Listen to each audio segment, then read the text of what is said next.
में सच की खुशी। हम जब भी किसी से आशीर्वाद लेते हैं, अक्सर सभी खुश रहो बोलते हैं, लेकिन क्या आप जानते हैं कि आप अपने जीवन में सच्ची खुशी कैसे पा सकते हैं?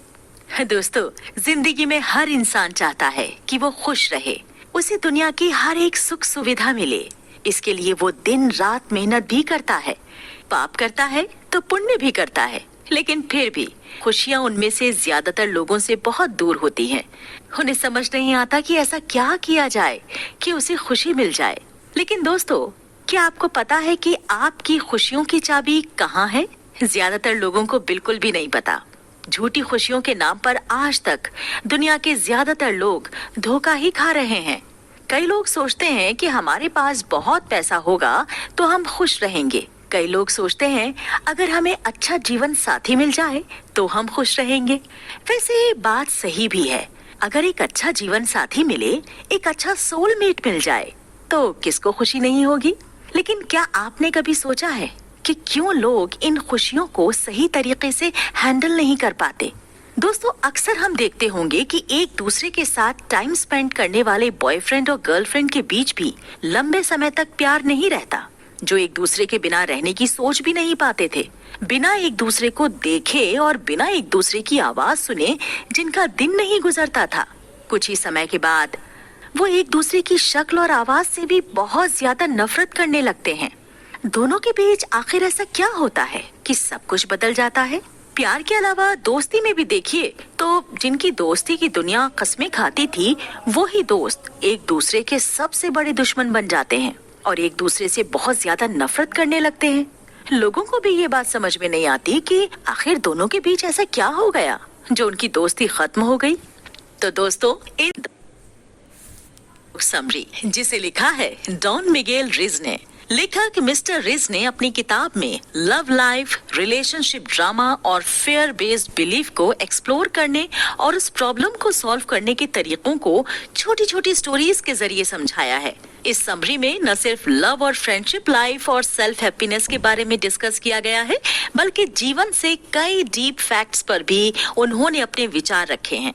वो कहते हैं, खुशी यानी हैप्पीनेस एक ऐसी एनर्जी है जो हमेशा आपके आसपास रहती है।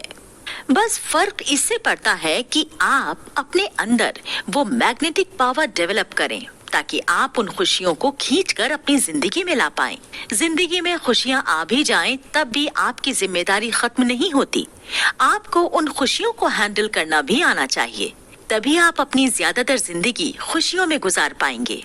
दोस्तों, एक बहुत पुराना हिंदी गाना है, शायद आप में से ज्यादातर लोगों ने तो सुना ही होगा। राही मनवा दुख की चिंता क्यों सताती है, दुख तो अपना साथी है। जी हाँ, मोहम्मद रफी जी का ये बेहतरीन सॉन्ग, जिसमें ये मैसेज दिया जा रहा है कि दुख और सुख तो ऐसे ही लगा रहता है, कभी खुशी तो कभी गम, यही दुनिया की रीत है। लेकिन अपनी बुक में लेखक ने जिन जिन बातों को बताया है, उससे आपका माइंडसेट इतना बदल जाएगा कि आप ये बिल्कुल भी नहीं सोचेंगे कि दुख तो अपना साथी है। लेखक ने अपनी बुक में कई लाइफ सीक्रेट्स पर से पर्दा उठाया है और कई जिंदगी से जुड़े इम्पोर्टेंट सवालों का भी जवाब दिया है। तो चलिए बढ़ते हैं अगले एपिसोड की तरफ, और जहां हम सफलता में मेंटालिटी के इम्पोर्टेंट कंट्रीब्यूशन की चर्चा डिटेल से करेंगे। नमस्कार, मैं हूँ आरजे शिमाला परवेज। सब कुछ हमारी मेंटालिटी पर डिपेंड करता है।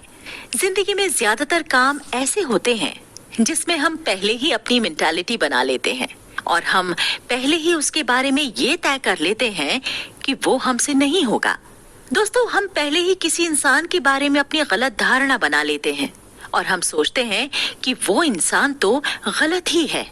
ऑथर का मानना है कि इस दुनिया में रहने वाला हर एक इंसान किसी न किसी रूप में मानसिक बीमारी का शिकार है। अब ये बात सुनने में बड़ी ही कड़वी लगती है दोस्तों, लेकिन सच ये है कि हर एक इंसान मेंटली बीमार है और इसी के साथ ये भी सच है कि ये हमें दिखाई नहीं देती है। ऑथर कहते हैं कि हमारा मन या फिर हमें कंट्रोल करने वाला हमारा दिमाग किसी भी चीज के लिए, किसी इंसान के लिए या फिर किसी भी काम के लिए गिल्टी फील करना, लज्जा, डिसिसिव होना और दूसरे के बारे में अपनी राय बना लेना जैसी बहुत सी गलत बातों से भरा हुआ है। ये सभी बातें हमारे दिल और दिमाग में इस तरह से बैठी हुई हैं कि हमें पता ही नहीं चलता कि ऐसे दुश्मन हमारे अंदर छुपे हुए हैं।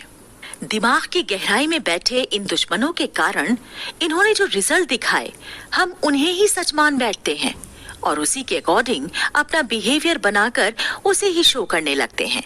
दोस्तों, कुछ कहानियों के माध्यम से हम इसे समझने की कोशिश करेंगे। एक बार स्वामी विवेकानंद कहीं जा रहे थे। जिस रास्ते से वो जा रहे थे, वो रास्ता एकदम सुनसान था। उस रास्ते पर कुछ दूर चलने के बाद स्वामी विवेकानंद ने देखा कि कुछ बंदर उनका पीछा करने लगे हैं। विवेकानंद जी को डर लगा और वो तेज चलने लगे। स्वामी विवेकानंद जी को तेज चलता देखकर बंदर भी तेज चलने लगे। बंदरों को तेजी से अपनी तरफ आता देखकर स्वामी जी तेज दौड़ने लगे तो बंदर भी दौड़ने लगे। स्वामी जी ने देखा कि बंदर बिल्कुल उनके करीब पहुंचने वाले हैं, इसलिए वो और ताकत लगाकर दौड़ने लगे। स्वामी जी दौड़ते चले जा रहे थे तो वहीं बंदर भी उनका पीछा करना नहीं छोड़ रहे थे। कहीं दूर बैठा एक इंसान इस पूरे नजारे को देख रहा था। उसने स्वामी जी को आवाज लगाकर कहा, महाराज, आप जितना तेज दौड़ेंगे ये बंदर भी उतना ही तेज आपके पीछे दौड़ेंगे। अगर इन बंदरों से अपना पीछा छुड़ाना है तो अपने दौड़ने की दिशा को बदल दीजिए।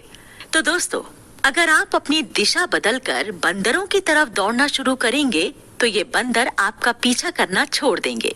स्वामी विवेकानंद जी को दूर बैठे उस इंसान की बात समझ आ गई और उस इंसान की बात मानकर विवेकानंद जी तेजी से बंदरों की तरफ दौड़ने लगे। इस बार रिजल्ट पूरी तरह से बदल चुका था। विवेकानंद जी को अपनी तरफ आता देखकर बंदर डर के मारे इधर उधर भाग गए और उन्होंने स्वामी विवेकानंद जी का पीछा छोड़ दिया। लेकिन दोस्तों, जरा सोचिए कि ऐसा क्यों हुआ?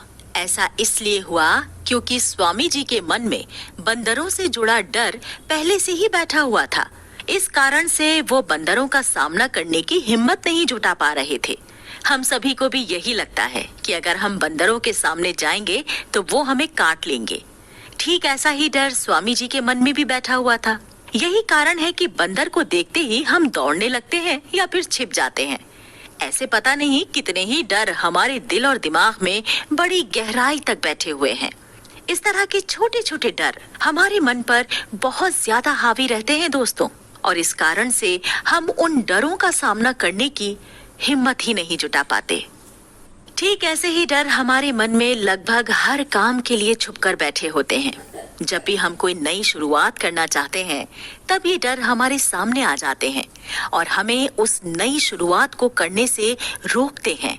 ऐसा ही एक रोग हमारे मन में और छुपा हुआ होता है। वो ये है कि बहुत से लोग हमारे आसपास ऐसे होते हैं जो कोई भी काम करने का डिसीजन खुद नहीं ले पाते हैं। उन्हें ऐसे समय में कोई एक ऐसा इंसान चाहिए जो उन्हें ये बता सके कि उसे काम शुरू करना चाहिए या नहीं। दोस्तों, ये भी एक तरह का रोग ही है जो हमें काम करने से रोकता है। ऑथर के अनुसार हर एक इंसान जब कोई नई शुरुआत करने की कोशिश करता है तब उसके मन में एक अजीब सा डर छिपा रहता है। क्या ये काम पूरा होगा? क्या मैं इस काम में सफल हो पाऊंगा? इस कारण से कई बार तो ऐसा भी होता है कि इन सवालों के जवाब नहीं मिल पाने की स्थिति में इंसान उस काम को शुरू ही नहीं कर पाता है। इसका रिजल्ट ये होता है कि उस काम को कोई और शुरू करके बड़ा प्रॉफिट कमा ले जाता है। इस तरह की सिचुएशन में ऐसे इंसान हर समय एक ही बात के बारे में सोचते रहते हैं कि उन्हें कोई ऐसा इंसान मिले जो उन्हें डिसीजन लेने में उनकी हेल्प कर सके, और जब उन्हें ऐसा कोई इंसान नहीं मिल पाता तो वो खुद से कोई डिसीजन ले ही नहीं पाते। ऐसे बहुत से एग्जाम्पल्स आज के टाइम में बड़ी ही आसानी से देखे जा सकते हैं। आज हमारे देश में बेरोजगारी की समस्या बहुत है। दुनिया की कोई भी सरकार अपने देश के सभी नागरिकों को गवर्नमेंट जॉब प्रोवाइड नहीं करवा सकती। ऐसी सिचुएशन में अपनी कंट्री में ही जॉब क्रिएट करनी होती है। लेकिन ऐसे मामलों में हमारे देश की स्थिति विदेशों की तुलना में बहुत ज्यादा खराब है। विदेशों में इंसान अपने खुद के काम की शुरुआत करता है और जॉब क्रिएट करता है, लेकिन हमारे यहाँ का यूथ इस इंतजार में बैठा रहता है कि कब उसे गवर्नमेंट जॉब मिले।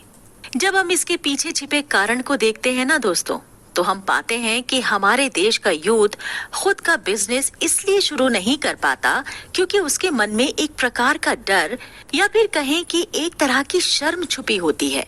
हमारे आसपास ऐसे बहुत सारे यूथ मिल जाएंगे जिन्होंने BA, BEd, BSc, BTech, medical science की पढ़ाई की है, लेकिन उन्हें जॉब नहीं मिली। अब उनकी मेंटालिटी ये रहती है कि जब उन्होंने इतनी अच्छी पढ़ाई की है और बड़ी बड़ी प्रोफेशनल कोर्सेज की पढ़ाई की है, तो वो कोई छोटा मोटा काम नहीं कर सकते। उनके मन में काम करने की इच्छा पैदा भी होती है, तो भी मन में छिपी एक बात उनके सामने आ ही जाती है कि लोग क्या सोचेंगे, पड़ोस के शर्मा जी क्या कहेंगे, कैफे चलाने के लिए ही बीटेक किया था, पार्लर चलाने के लिए ही इंजीनियरिंग की डिग्री ली थी। इस तरह के सवाल लगातार मन में उठते रहते हैं और इन सवालों का रिजल्ट ये होता है कि एक बहुत ही अच्छा आइडिया दिमाग में होने के बावजूद वो खत्म हो जाता है। अगर हम दुनिया पर नजर डालें तो हम देखते हैं कि जिस काम को हम छोटा या फिर अपनी एजुकेशन स्टैंडर्ड के लायक नहीं समझते थे, वैसे ही काम को विदेशी वेल एजुकेटेड लोगों ने शुरू करके उसे अरबों खरबों डॉलर की बड़ी बड़ी कंपनियों में बदल दिया है। इस तरह का डर जिंदगी में इंसान को कुछ भी नहीं करने देता है। ज्यादातर लोग हमेशा सोचते रहते हैं कि वो शुरुआत नहीं कर सकते और इस वजह से वो पीछे रह जाते हैं।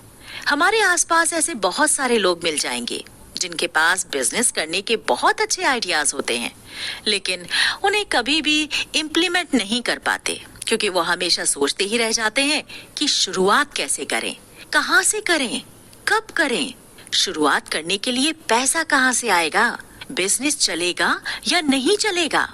इस तरह के सवाल हमेशा उनके दिमाग में घूमते रहते हैं और इन्हीं सवालों की उधेड़-बुन में वो हमेशा उलझे रहते हैं।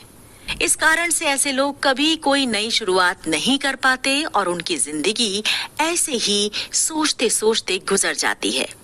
दोस्तों, लेखक का मानना है कि इस तरह के रोग बहुत ज्यादा इन्फेक्टेड हैं। ये तेजी से एक इंसान से दूसरे इंसान तक फैल जाते हैं। लेखक का मानना है कि इस तरह की बेवजह के विचार हम अपने दिमाग में लिए घूमते रहते हैं। ऐसा नहीं है कि ऐसे विचार सिर्फ हम ही अपने दिमाग में लिए घूमते हैं।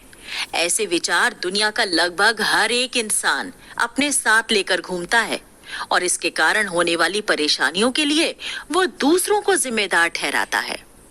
लेखक कहते हैं कि ये एक तरह की मानसिक बीमारी है। हम फिजिकल डिजीज को लेकर तो बहुत ज्यादा सीरियस रहते हैं, लेकिन हम मेंटल डिजीज के बारे में कभी कोई बात करना पसंद ही नहीं करते। जबकि ऑथर कहते हैं कि किसी भी इंसान के शरीर में होने वाली ज्यादातर बीमारी के लिए उसकी मानसिक स्थिति ही जिम्मेदार होती है। पर किस तरह से हमारी मानसिक स्थिति हमारी शारीरिक स्थिति को बदल देती है, किस तरह से हमारी मानसिक स्थिति हमारी सामाजिक स्थिति को बदल देती है, किस तरह से ये हमारी लव लाइफ पर असर डालती है, जानेंगे अगले एपिसोड में। कारण उसकी बनी बनाई धारणाएं। मनुष्य एक ऐसा प्राणी है जो अपनी बनाई गई धारणाओं के कारण ही सबसे ज्यादा दुखी रहता है। बिना सोचे समझे ही वो दूसरों के प्रति अपनी धारणाएं बना लेता है और पहले ही सोच लेता है कि वो इंसान वैसा ही होगा। इस कारण से इंसान बहुत ज्यादा दुखी और परेशान हो जाता है। इसका असर उसकी दैनिक जिंदगी पर भी दिखाई देता है। इंसान की धारणाएं हर सेकंड बदलती रहती हैं। इसे हम एक छोटी सी कहानी के जरिए बड़ी ही आसानी से समझ सकते हैं। किसी अनजाने शहर में गर्मी के दिनों में एक इंसान पैदल ही चला जा रहा था। उसे बहुत तेज प्यास लगी थी, लेकिन आसपास कहीं भी उसे पीने के लिए पानी नजर नहीं आ रहा था। प्यास के मारे उसका बुरा हाल हो रहा था, लेकिन वो अनजाने शहर में था। इस कारण से किसी से मदद भी नहीं मांग सकता था। ऊपर से बहुत तेज गर्मी और बहुत तेज प्यास के कारण उस इंसान को अब महसूस होने लगा था कि वो और ज्यादा दूर तक नहीं चल सकता। इस कारण से वो एक घर के नीचे छाया में खड़ा हो जाता है ताकि कुछ देर छाया में बैठकर आराम कर ले और गर्मी से थोड़ी सी राहत मिल जाए। जैसे ही वो इंसान उस घर के नीचे जाकर खड़ा हुआ, वैसे ही ऊपर विंडो से घर के मालिक ने नीचे खड़े इंसान की तरफ इशारों में पानी के लिए पूछा। उस आदमी को सच में प्यास लगी थी, इसलिए उसने भी इशारों में ही पानी के लिए हाँ कह दी। जैसे ही उस इंसान ने पानी के लिए हाँ कही, तो उसके मन में आया कि ये कितना दयालु इंसान है, जो अनजाने शहर में अनजान आदमी से भी बिना पूछे ही उसकी फीलिंग्स को समझकर पानी पिला रहा है। उस आदमी ने पानी के लिए हाँ तो कह दी, लेकिन अभी तक पानी लेकर नहीं आया था। इंतजार करते करते कम से कम 10 मिनट गुजर गए। अब छाया में खड़े इंसान के मन के विचार बदलने लगे। वो सोचने लगा कि अगर ये आदमी पानी नहीं पिलाना चाहता था, तो बिना बात ही मुझसे पानी के लिए क्यों पूछा और क्यों पानी लेकर आने की बात कही। कितना बेकार इंसान है ये। लेकिन तभी घर का दरवाजा खुलता है और घर का मालिक पानी का जग हाथ में लिए बाहर आता है और कहता है, माफ करना दोस्त, मैं आपके लिए पानी ला ही रहा था, तभी मेरे मन में आया कि इतनी भयंकर गर्मी में मैं आपको ठंडे पानी की जगह नींबू की शिकंजी ही पिला देता हूँ। इसलिए मैं नींबू की शिकंजी बनाने लगा। जैसे ही उस इंसान ने ये बात कही, तुरंत ही बाहर खड़े इंसान के मन के विचार एक बार फिर से बदल गए और उसने मन ही मन कहा कि मैं भी कितना बेकार इंसान हूँ, जो इस भले इंसान पर शक कर रहा था। ये तो सच में बहुत दयालु इंसान है। घर के मालिक ने एक गिलास में नींबू पानी डालकर उस इंसान को दिया और उस इंसान ने जैसे ही एक घूंट पिया, तो उसे मन ही मन बहुत तेज गुस्सा आया, क्योंकि नींबू पानी में चीनी तो बिल्कुल भी नहीं थी। उसने मन ही मन गुस्सा करते हुए कहा, पहले तो इतनी देर इंतजार करवाया, उसके बाद शिकंजी भी बनाकर लाया, तो ऐसी कि जिसमें चीनी तो बिल्कुल भी नहीं है। इससे अच्छा तो ये होता कि ये पागल इंसान मुझे पानी ही पिला देता। वो इंसान इतना सोच ही रहा होता है कि तभी घर का मालिक अपनी पॉकेट से शुगर के पैकेट निकालता है और कहता है कि मैंने इसमें चीनी नहीं डाली है, क्योंकि मुझे नहीं पता कि आप मीठा पसंद करते हैं या नहीं। आजकल डायबिटीज की बीमारी बहुत ज्यादा फैल रही है ना, इस कारण से मुझे लगा कि एक बार आपसे पूछ लिया जाए कि आप शुगर पसंद करते भी हैं या नहीं। इसलिए मैंने बिना शुगर की शिकंजी बनाई है और आपकी आवश्यकता के अनुसार चीनी डालने के लिए मैं शुगर पाउच साथ लेकर आया हूँ। इतना सुनते ही उस इंसान के विचार फिर से बदले और उसने मन ही मन अपने आप से कहा, सच में कितना भला इंसान है ये, दूसरों की हेल्थ की कितनी चिंता करता है। सही बात है, अगर मुझे शुगर होती तो मैं चीनी नहीं लेता। तो दोस्तों, इस तरह से हम इस कहानी में देखते हैं कि लोगों के विचार हर पल बदलते रहते हैं। वो किसी भी बात को लेकर अलग अलग धारणाएं बनाते रहते हैं। एक पल में ही वो किसी इंसान के प्रति दया दिखाने लगते हैं, तो वहीं अगले ही पल वो उस पर गुस्सा भी करने लगते हैं। किसी इंसान पर उसे एक ही पल में प्यार आता है, तो अगले ही पल उसे उस पर गुस्सा भी आने लगता है। हर पल बदलते लोगों के विचार उसके सामाजिक और पारिवारिक जिंदगी पर बहुत ही बुरा असर डालते हैं। इसका रिजल्ट ये होता है कि हम अपने सगे संबंधियों से लेकर अपने पार्टनर्स तक पर बिना देखे बिना सोचे ही सिर्फ अपनी सोच के आधार पर ही बहुत गलत धारणाएं बना लेते हैं और उन्हीं धारणाओं के अनुसार हम अपने बिहेवियर को भी चेंज कर लेते हैं। जैसे एक औरत जो शादीशुदा थी, एक बार शॉपिंग करने के लिए किसी मॉल में गई और उसे वहां पर रिश्ते में भाई लगने वाला कोई इंसान मिल जाता है। काफी सालों बाद उस शख्स को अपने सामने देखकर महिला की खुशी का कोई ठिकाना नहीं रहता। वो महिला उसके साथ पूरे मॉल में घूमती है, शॉपिंग करती है और किसी रेस्टोरेंट में बैठकर दोनों खाना भी खाते हैं। उसी मॉल में उस महिला का पति भी किसी काम से आया हुआ था।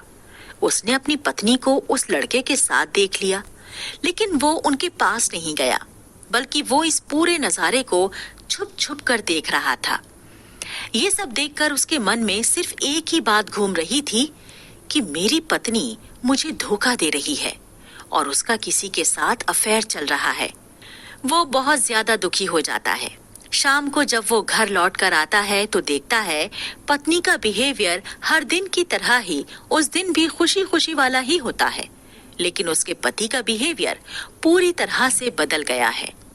वो हर समय पत्नी पर चिल्लाना शुरू कर देता है, तो वहीं उसकी रिस्पेक्ट करना भी बंद कर देता है। महिला को समझ ही नहीं आता कि उसे किस बात की सजा दी जा रही है। उसके पति किस बात के कारण उससे इतना नाराज है। ये सब देखकर वो बहुत ज्यादा परेशान हो जाती है। पति पत्नी के बीच की इस कड़वाहट का असर उनके बच्चों पर भी पड़ता है और वो अपने पिता के पूरी तरह से बदले हुए बिहेवियर को देखकर उनसे डरने लगते हैं और दूर दूर रहने लगते हैं।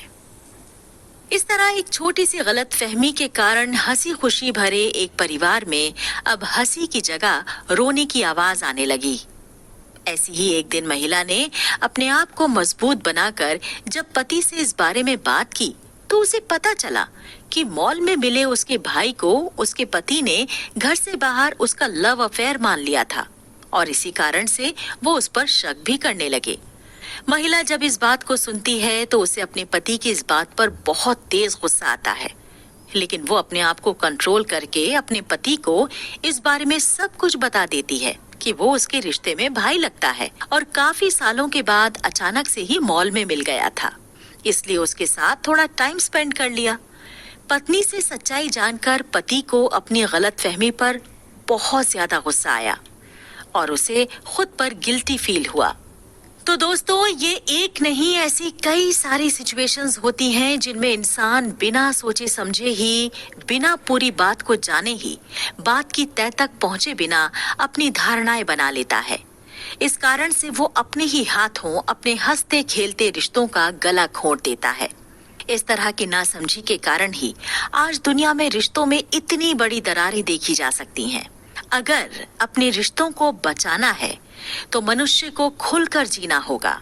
किसी भी बात के पीछे का कारण जानना ही होगा और जब तक उस बात के पीछे छिपे असली रहस्य का पता नहीं लग जाता, तब तक उस बात के प्रति पहले से ही कोई धारणा हमें नहीं बनानी चाहिए, क्योंकि इसका रिजल्ट दम घोटू रिश्तों के रूप में ही निकलता है।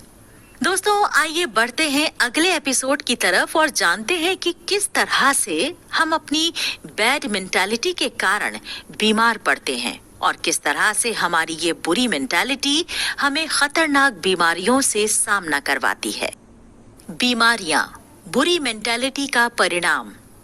दोस्तों, आपका अगर कोई पड़ोसी किसी बीमारी की वजह से मरे, तो क्या वाकई वो बीमारी ही उनकी मरने की वजह थी? हो भी सकता है और नहीं भी, क्योंकि सिर्फ बीमारी से मरने की पॉसिबिलिटी सिर्फ 5% ही है। आइए इसे अच्छे से समझते हैं। मनुष्य एक बड़ा ही विचित्र जीव है। ये अपनी ही मेंटालिटी के कारण अपने आप को बीमारियों से जोड़कर चलता है। वैज्ञानिकों के अनुसार मानव शरीर पूरी 1 साल में पूरी तरह से नया बन जाता है, यानी हमारे शरीर के हर एक अंग का निर्माण फिर से हो जाता है। हमारे शरीर पर दिखाई देने वाली चमड़ी नई आ जाती है, तो वही इंटरनल ऑर्गन्स में सेल्स भी पूरी तरह से नए बन चुके होते हैं।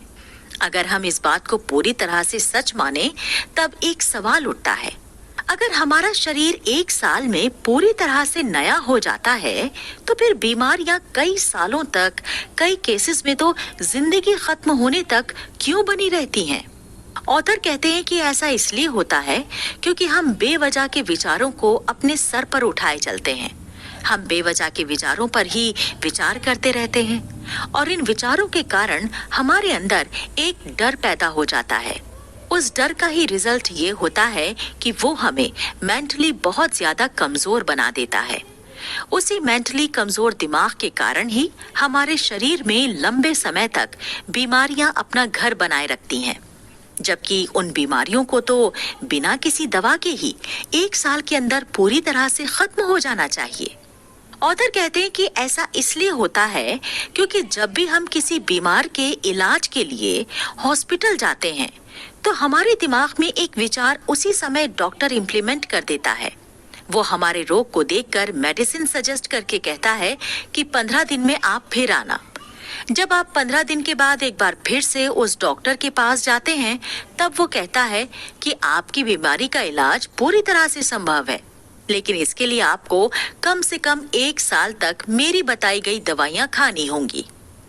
इस तरह से डॉक्टर एक और थॉट्स हमारे माइंड में इम्प्लीमेंट कर देता है, जब हम पहली बार डॉक्टर के पास गए थे तब उसने हमारे माइंड में 15 दिन के लिए एक थॉट को इम्प्लीमेंट किया था और वही थॉट हमारे दिमाग में 15 दिन तक घूमता रहा।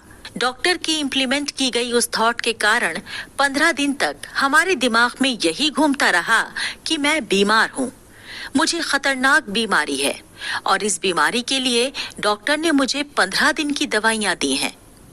15 दिन के बाद मुझे डॉक्टर को फिर से दिखाए जाना चाहिए।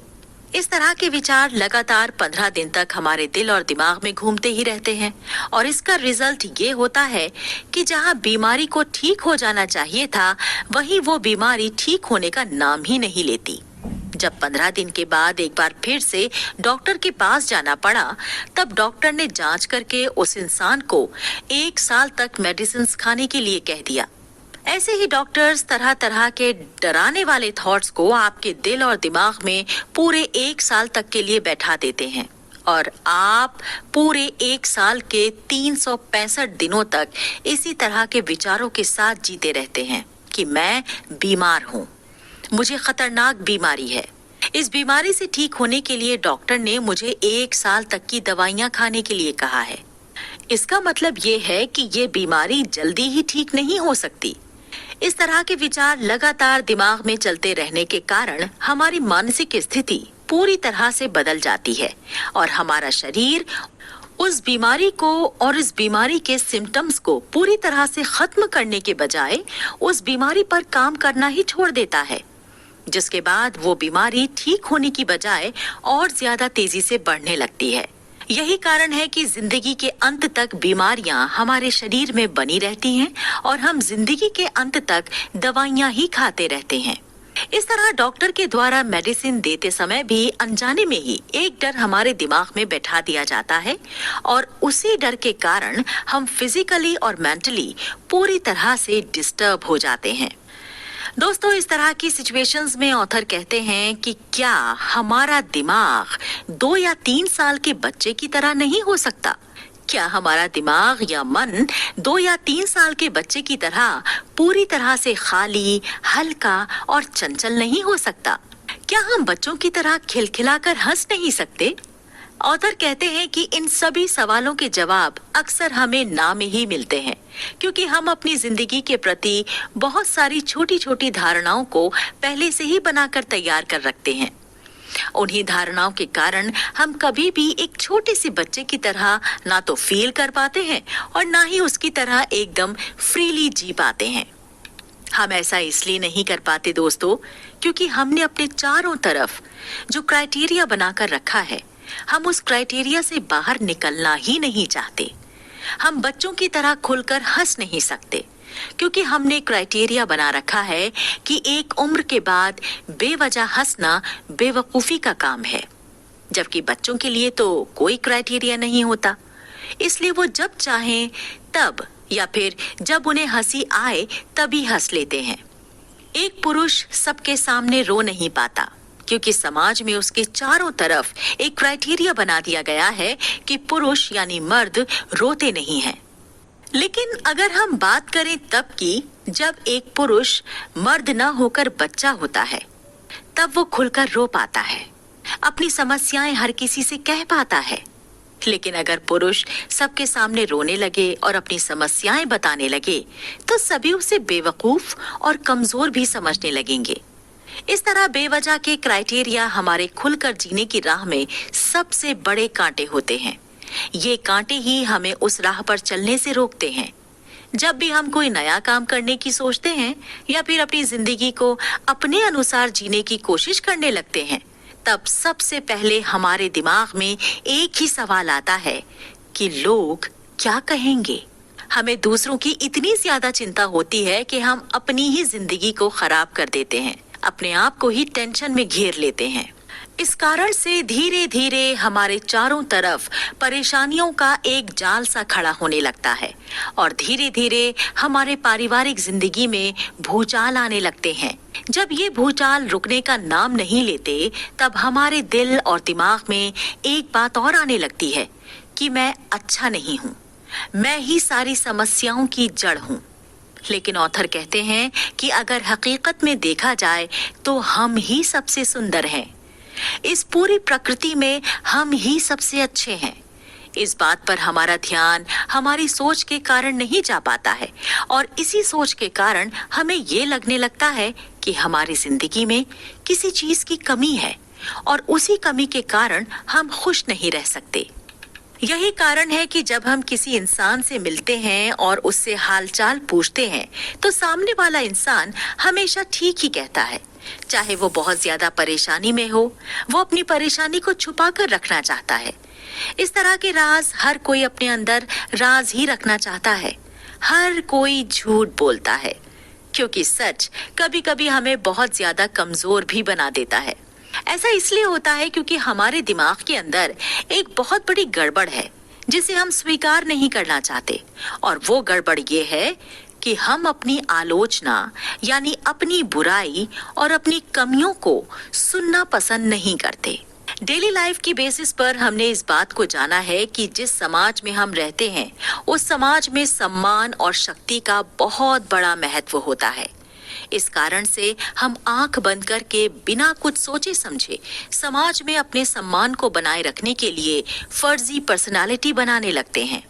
इसी वजह से हमारी असली पर्सनालिटी मर जाती है या छुप जाती है और बाहर समाज में सम्मान के लिए बनाई गई हमारी पर्सनालिटी ही हमारी जिंदगी बन जाती है।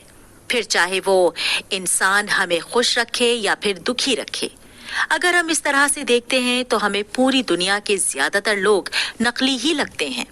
लेकिन दोस्तों, इसी के साथ हमारी एक समस्या और है, और वो समस्या ये है कि हम अपनी फर्जी पर्सनालिटी बनाते तो हैं ही, लेकिन अलग अलग जगह के लिए हमारे पास अलग अलग फर्जी पर्सनालिटी होती हैं और इसी फर्जी पर्सनालिटी के कारण हमारी जिंदगी में सबसे ज्यादा प्रॉब्लम्स खड़ी हो जाती हैं। अगर पूरी जिंदगी के लिए सिर्फ एक फर्जी पर्सनालिटी हो तब तो इंसान को समझना आसान होता है और उसके साथ जिंदगी भी अच्छे से गुजर सकती है।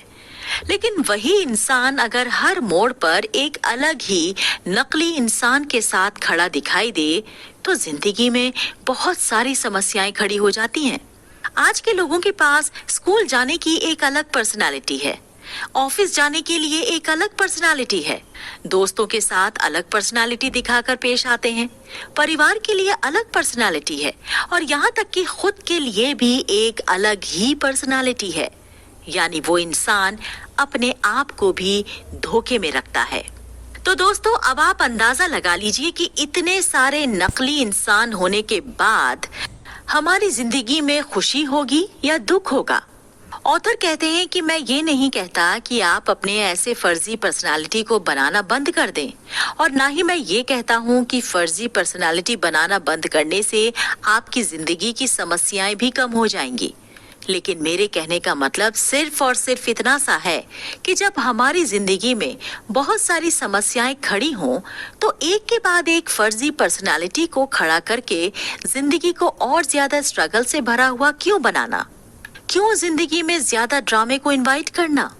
जिस चीज का हम दिखावा करते हैं उस चीज का दिखावा बंद कर देना चाहिए। इन सभी दिखावों के कारण ही हमें मेंटली बहुत सारे घाव मिलते हैं। ऐसे घावों को भरने कौन आएगा? जिस समाज की चिंता करते हुए हमने अपनी नकली फर्जी पर्सनालिटी को बनाया, क्या वो उसे भरने आएगा? क्या भगवान इसे ठीक करेगा या फिर हम ही वो इंसान हैं जो अपने इन घावों को खुद से ही ठीक करेंगे? किसी ना किसी इंसान को तो इन घाव को ठीक करने की जिम्मेदारी लेनी ही पड़ेगी, लेकिन वो जिम्मेदारी कौन लेगा? लेखक कहते हैं इस फर्जी पर्सनालिटी बनाने की कला की शुरुआत इंसान की जिंदगी में बचपन से ही हो जाती है। बच्चे भगवान का रूप होते हैं और मन के भी साफ होते हैं, लेकिन वही बच्चा बड़ा होकर कैसे झूठ बोलना सीख जाता है, ये एक बड़ा सवाल है। क्यों उसकी मासूमियत खत्म हो जाती है? ये जानेंगे हम अगले एपिसोड में। बच्चों को बच्चा ही रहने दो, बच्चे मन के सच्चे। इसी लाइन ने हमारे समाज में भोले भाले मासूम से बच्चों को भगवान का दर्जा दिलवा दिया है, क्योंकि सच्चाई में ही भगवान का वास होता है। वैसे तो बच्चों को भगवान इसलिए कहा गया है क्योंकि उनके मन में किसी के भी प्रति कोई गलत धारणा नहीं होती। वो हर किसी से प्यार करते हैं, उन पर किसी भी तरह की कोई बाउंडेशन लागू नहीं होती। जब बात हंसने की होती है तो वो खुलकर ही हंसते हैं, और जब बात रोने की होती है तब भी वो खुलकर ही रोते हैं। किसी काम को करते हैं तो पूरे मन के साथ करते हैं, और अगर किसी काम को करने में उनका बिल्कुल भी मन नहीं लगता तो वो उस काम को करते ही नहीं है, और ना ही उनसे उस काम को जबरदस्ती करवाया जा सकता है। इस तरह से बच्चे पूरी तरह कोरा कागज होते हैं। वो जैसे अंदर होते हैं ठीक वैसे ही बाहर भी होते हैं, और उनकी इसी आदत को हम मासूमियत के नाम से जानते हैं। दोस्तों, इसी मासूमियत के कारण भी बच्चों को भगवान के समान माना जाता है। लेकिन अब एक सवाल ये उठता है कि जब हम किसी बड़े इंसान और एक छोटे बच्चे में कंपेयर करते हैं तो दोनों पूरी तरह से अलग अलग क्यों दिखाई देते हैं? यानी एक अडल्ट और बच्चा दोनों पूरी तरह से एक दूसरे के ऑपोजिट ही दिखाई देते हैं, जबकि एडल्ट का विकास भी एक छोटे से बच्चे से ही हुआ है। लेकिन जहां बच्चे की मासूमियत अभी तक बनी हुई है, वहीं बड़े की मासूमियत कहीं खो चुकी होती है। ऐसा क्यों होता है? ऑथर कहते हैं कि बच्चों की मासूमियत का सबसे बड़ा कारण खुद पेरेंट्स ही होते हैं, क्योंकि जब बच्चा पैदा होता है तो वो पूरी तरह से मासूम होता है, लेकिन जैसे जैसे उसकी उम्र बढ़ने लगती है वैसे वैसे माता पिता उस बच्चे पर अपनी राय थोपने लगते हैं, जिसके कारण बच्चे समझ ही नहीं पाते हैं कि सच क्या है और गलत क्या है। इस कारण से धीरे धीरे उनकी मासूमियत चली जाती है।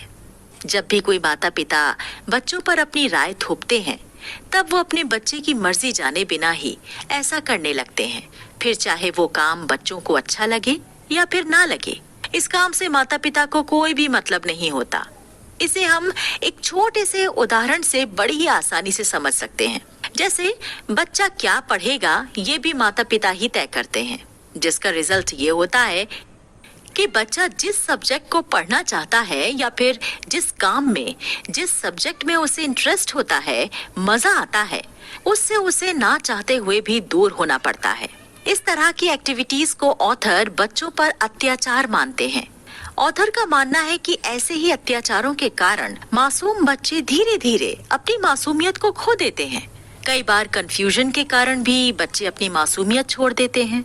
ऑथर कहते हैं कि अगर हम इस दुनिया में एक नजर डालें तो हम पाएंगे कि अच्छे लोग बहुत ज्यादा परेशानी में होते हैं, तो वहीं बुरे लोगों के पास दुनिया की हर एक सुख सुविधा और पावर होती है, जिसके कारण बुरे लोग अच्छे लोगों का फायदा उठा लेते हैं।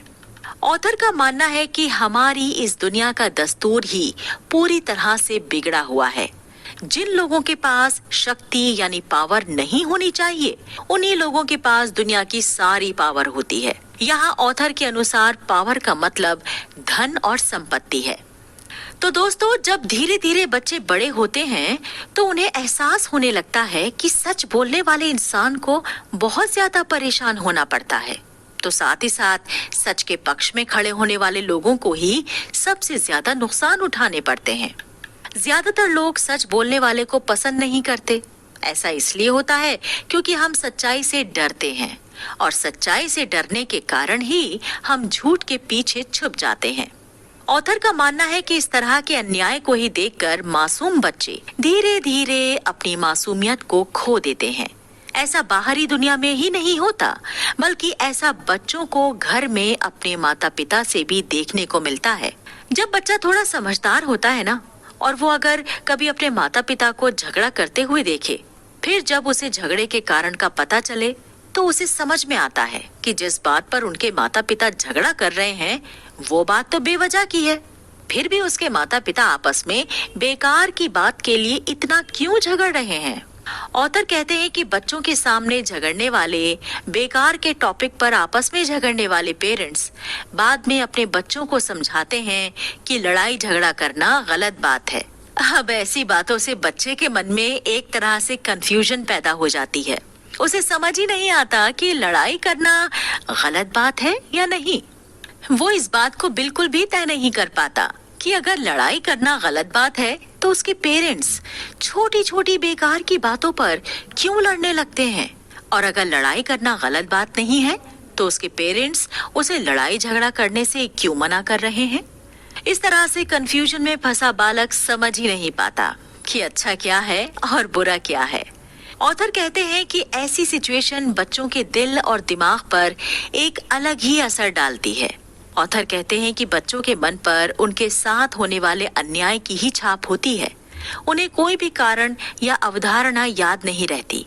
उन्हें सिर्फ इतना ही याद रहता है कि जब उनके पेरेंट्स लड़ रहे थे तब उन्हें कैसा महसूस हो रहा था। कहते हैं दोस्तों कि ऐसी सिचुएशन में बच्चों के मन में उनके इमोशंस और झगड़े की वजह से एक युद्ध सा होने लगता है। इसमें जो कारण दिए जाते हैं और जिन भावनाओं का इजहार किया जाता है, उनके बीच होने वाले कंपैरिजन के कारण लास्ट में जीत सिर्फ और सिर्फ भावनाओं की ही होती है। जब भावनाओं की जीत हो जाती है तब बच्चों को सिर्फ वही याद रहता है जो उन्हें फील हुआ होता है, और इस कारण से उन्हें एक मेंटली घाव मिल जाता है जो समय के साथ ही धीरे धीरे और ज्यादा बढ़ता चला जाता है। और जब तक वो बच्चा बड़ा होता है तब तक वो अपने प्यार वाले चंचल स्वभाव को पूरी तरह से छोड़ चुका होता है। तो इस तरह से बच्चा अपनी मासूमियत को पूरी तरह से खो देता है, और यही कारण है कि बड़े लोगों को दूसरे लोगों पर विश्वास करने में थोड़ी मुश्किलों का सामना करना पड़ता है। जिस तरह से बच्चे किसी एडल्ट पर तुरंत विश्वास कर लेते हैं, ठीक उसी तरह एक बड़ा इंसान किसी दूसरे एडल्ट इंसान पर तुरंत ही विश्वास नहीं कर पाता है, क्योंकि उसके मन में लगा हुआ इमोशनल घाव समय गुजरने के साथ साथ बहुत ही ज्यादा गहरा हो जाता है। ऑथर कहते हैं कि एक बच्चा पूरी तरह से एक कोरा कागज होता है जिस पर कुछ भी नहीं लिखा होता। वो पूरी तरह से साफ होता है। आप चाहें तो उस पर अच्छी बातें भी लिख सकते हैं और आप चाहें तो उस पर बुरी बातें भी लिख सकते हैं। यही कारण है कि हमेशा सच बोलने वाले छोटे बच्चे जब बड़े होने लगते हैं तो वो झूठ बोलना बड़ी ही आसानी से सीख जाते हैं। इसका कारण भी ऑथर पेरेंट्स को ही मानते हैं। ऑथर का मानना है कि एक तरफ माँ बाप कहते हैं कि झूठ बोलना गलत है, लेकिन अगले ही पल वो ही माँ बाप फोन पर किसी को कहते हैं कि मैं ऑफिस में हूँ, जबकि वो उस समय घर पर ही सोफे पर बैठे होते हैं।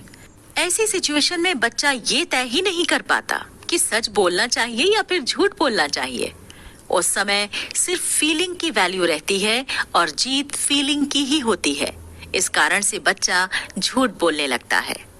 एक छोटा बच्चा सही और गलत में बिल्कुल भी फैसला नहीं कर पाता, लेकिन जैसे जैसे वो बड़ा होने लगता है तो उसे कुछ बातें गलत महसूस होने लगती हैं, तो वहीं कुछ बातें उसे सही भी महसूस होने लगती हैं। ऐसी स्थिति में सवाल ये उठता है कि बच्चों को किसने ऐसी बातों की सीख दी कि गलत क्या है और सही क्या है। ऑथर कहते हैं कि इसकी सीख भी बच्चों को अनजाने में ही उन पर होने वाले अत्याचार के कारण ही मिली है। जो बातें माँ बाप को गलत लगती हैं, वही बातें धीरे धीरे बड़े होने पर बच्चों को भी गलत लगने लगती हैं। ऑथर कहते हैं कि इस तरह की भावनाएं ही हमारी मासूमियत को हमसे बहुत दूर ले जाती हैं। बच्चों को मिलने वाले इमोशनल घाव ही बड़े होने पर उसके अंदर डर और अपराध की भावनाओं को पैदा करते हैं।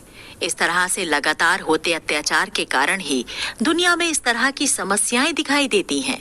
इसलिए ऑथर कहते हैं कि बच्चों के ऊपर किसी भी तरह का कोई अत्याचार नहीं करना चाहिए। जिस तरह से जब हम घर में किसी जानवर को पालते हैं तो उसके साथ परिवार के जिस सदस्य का व्यवहार सबसे अच्छा होता है, वो जानवर उसी के साथ सबसे ज्यादा घुल मिलकर रहता है और उसी के पास अपने प्यार का इजहार करता है। ठीक उसी तरह से ऑथर का मानना है कि बच्चों के साथ भी हमेशा एक अच्छा प्यार वाला भावनाओं से भरा हुआ व्यवहार करना चाहिए, ताकि उन पर किसी भी तरह का कोई अत्याचार न हो और वो पूरी तरह से मासूम ही बने रहें। आपको बता दें कि इस दुनिया में हर कोई खुश रहना चाहता है, लेकिन इतनी छोटी सी चीज चाहते हुए भी वो खुश क्यों नहीं रह पाते। इस संसार में खुशी कहाँ और कैसे मिलती है, ये जानेंगे हम अगले एपिसोड में। खुशी आपके अंदर ही छुपी हुई है। दोस्तों, इंसान की सबसे बड़ी जरूरत ही खुशी होती है और इसी खुशी की चाहत में वो अपने सारे काम करता है। देखा गया है कि अक्सर लोगों को खुश करना बहुत ही मुश्किल लगता है। ऐसा इसलिए होता है क्योंकि इस दुनिया में रहने वाला हर एक इंसान इस बात पर विश्वास करता है कि अगर उसे खुशी पानी है तो उसे खुशी को कहीं बाहर ढूंढना पड़ेगा। उसे लगता है कि खुशी के लिए उसे बहुत मेहनत करनी पड़ेगी, बहुत सारा पैसा कमाना होगा, इसके बाद ही किसी इंसान को खुशी मिल सकती है। इसके लिए मनुष्य बहुत सारा पैसा भी कमाता है। पैसों से उसे कुछ दिनों की ही खुशी मिलती है, उसके बाद वो फिर उससे ऊबने लग जाता है। तब उसे लगने लगता है कि घूमने से शायद उसे खुशी मिलेगी। इसके लिए वो पूरी दुनिया भी घूम आता है, लेकिन उसे फिर भी खुशी नहीं मिलती। वो हर वो काम करता है जिससे उसे लगता है कि उस काम को करने के बाद उसे खुशी मिल सकती है, लेकिन अंत में होता वही है कि उसे खुशी कहीं भी नहीं मिलती। अब सवाल ये उठता है कि आखिर खुशी मिलती कैसे है? ऑथर कहते हैं कि हम खुशी बाहर ढूंढते हैं, इसलिए हमें खुशी नहीं मिलती, जबकि खुशी हमारा स्वभाव है और इसे हमें महसूस करना चाहिए। जिस दिन हम अपने स्वभाव में खुशी को ढूंढने लगेंगे और उसे महसूस करने लगेंगे, उस दिन हमें पता चलेगा कि खुशी और कहीं नहीं, सिर्फ और सिर्फ हमारे अंदर ही छुपी हुई है। इसलिए ऑथर कहते हैं कि किसी भी इंसान को अपनी खुशी किसी इंसान, जगह या फिर किसी भी चीज में नहीं ढूंढनी चाहिए और ना ही अपनी खुशी की चाबी किसी और को देनी चाहिए, क्योंकि जब आप बाहर खुशी खोजने की कोशिश करते हैं तब आप हमेशा गलत रास्ते पर होते हैं। ऐसा इसलिए होता है क्योंकि जब हम अपनी खुशी किसी जगह में या फिर किसी इंसान में ढूंढने लगते हैं तब हमें उस इंसान पर भरोसा करना पड़ता है, और जब वो इंसान हमारी जरूरतों को पूरा नहीं कर पाता तब हमारा भरोसा टूट जाता है, और भरोसा टूटने के कारण इंसान बहुत ज्यादा डिसअपॉइंटेड हो जाता है। जहां वो इंसान खुशी ढूंढने निकला था वहां अब उसे दुख के सिवा कुछ नहीं मिलता। ऑथर कहते हैं कि जब दो लोग मानते हैं कि वो साथ साथ रहेंगे तो खुश रहेंगे, लेकिन फिर भी ऐसे लोग अगर अपने रिश्ते से बाहर खुशी ढूंढने की कोशिश करते हैं तब उन्हें हमेशा ही निराशा हाथ लगती है, क्योंकि ऑथर का मानना है कि सिर्फ और सिर्फ आप ही वो इंसान हैं जो अपनी खुद की देखभाल सबसे अच्छे तरीके से कर सकते हैं। आप ही दुनिया के अकेले वो इंसान हैं जो खुद को समझते हैं, अपनी फीलिंग्स की कद्र करते हैं। इसलिए दोस्तों, ऑथर कहते हैं कि अगर किसी इंसान को खुशी चाहिए तो उसे अपने आप पर विश्वास करना सीखना होगा। अपनी खुशी की चाबी अपने पास ही रखनी होगी। दूसरों को अपनी खुशी को संभालने की जिम्मेदारी नहीं देनी चाहिए। लोगों को उनकी खुशी संभालने दीजिए और उनको उनके हाल पर ही छोड़ देना चाहिए। वो क्या कह रहे हैं और क्या नहीं कह रहे हैं, इस बात पर तो बिल्कुल भी ध्यान नहीं देना चाहिए, क्योंकि आप सिर्फ और सिर्फ अपनी खुशी की चाबी के जिम्मेदार हैं। इसलिए जरूरी ये है कि किसी इंसान से किसी भी तरह का कोई एक्सपेक्टेशन नहीं रखा जाए। अगर हम किसी इंसान के साथ हैं तो उसके बारे में बिल्कुल भी ये नहीं सोचना चाहिए कि वो इंसान हमारे जैसे ही काम करेगा, हमारी खुशी के लिए ही काम करेगा। ऑथर का मानना है कि सबसे अच्छा रिश्ता वो होता है जहां दो लोग आपस में जुड़े होते हैं, लेकिन उनके बीच किसी भी तरह की कोई बाउंडेशन नहीं होती, किसी प्रकार की कोई जिम्मेदारी नहीं होती और दोनों की फीलिंग्स पूरी तरह से स्वतंत्र होती हैं। किसी एक की इच्छा पर किसी दूसरे की फीलिंग डिपेंड नहीं करती। इसलिए हम कह सकते हैं सबसे अच्छा रिश्ता वो होता है जिसमें दो इंसान समाज की नजरों में बंधन में बंधे तो होते हैं, लेकिन अपनी फीलिंग्स के नजरिए से वो पूरी तरह से स्वतंत्र होते हैं और अपने आप में ही खुश होते हैं। अगर किसी इंसान को खुशी चाहिए तो सबसे पहले उसे लोगों से किसी भी तरह की एक्सपेक्टेशन का विचार छोड़ देना चाहिए। अगर हमें खुशी चाहिए तो हम वो खुद से खुद को दे सकते हैं। कोई हमें खुशी देगा, इस तरह की इच्छा रखना गलत है। जब दो इंसान एक दूसरे के साथ रिश्तों में जुड़ते हैं तब अगर उनके बीच में किसी भी तरह की एक्सपेक्टेशन आ जाती है तो वो रिश्ता पूरी तरह से अपनी स्वतंत्रता को खो देता है। किसी भी एक इंसान को समझौता करना ही पड़ता है और जब रिश्तों के बीच में समझौता होता है तो उस रिश्ते में रहने वाले लोग पूरी तरह से अपनी खुशी को खो देते हैं। दोस्तों, इसे इस तरह से भी समझ सकते हैं कि जब दो इंसान एक रिश्ते में हों, उनमें से एक इंसान को एकदम साइलेंस चाहिए, तो वहीं उसी रिश्ते में जो दूसरा इंसान है उसे साइलेंस बिल्कुल भी पसंद नहीं है। उसे तेज आवाज में गाने सुनना पसंद है, हर समय मस्ती करते रहना पसंद है। ऐसे समय जब दोनों इंसान एक रिश्ते में रहते हैं, तो साइलेंस रहने वाले इंसान को या तो अपनी साइलेंस की आदत को छोड़ना पड़ेगा, या फिर तेज आवाज में गाने सुनने वाले और मस्ती के मूड में रहने वाले इंसान को अपनी आदतों को छोड़ना पड़ेगा। क्योंकि यहाँ पर एक्सपेक्ट ये किया जाता है कि हम दोनों एक रिश्ते में हैं, तो हम दोनों को एक दूसरे की कद्र करनी चाहिए, एक दूसरे की बातों को समझना चाहिए और मानना चाहिए। ऐसे रिश्ते में एक बार फिर से वही एक्सपेक्टेशन पैदा हो जाती हैं, और इन एक्सपेक्टेशंस के कारण ही समस्याएं पैदा होती हैं। लेकिन अगर ऐसे में दोनों ही अपनी अपनी फीलिंग्स के अनुसार जिएं और एक दूसरे से किसी भी तरह की कोई भी एक्सपेक्टेशन ना रखें, तो दोनों इंसान पूरी स्वतंत्रता के साथ और खुशी खुशी अपने रिश्ते को लंबे समय तक जोड़े रख सकते हैं और उसे आगे भी बढ़ा सकते हैं। या फिर दोनों अपने ईगो को सामने रखते हुए और एक दूसरे पर अपना ज्यादा हक दिखाते हुए झगड़ा कर सकते हैं। लेकिन ऐसी सिचुएशन में एक बार फिर से खुशी कहीं खो जाती है।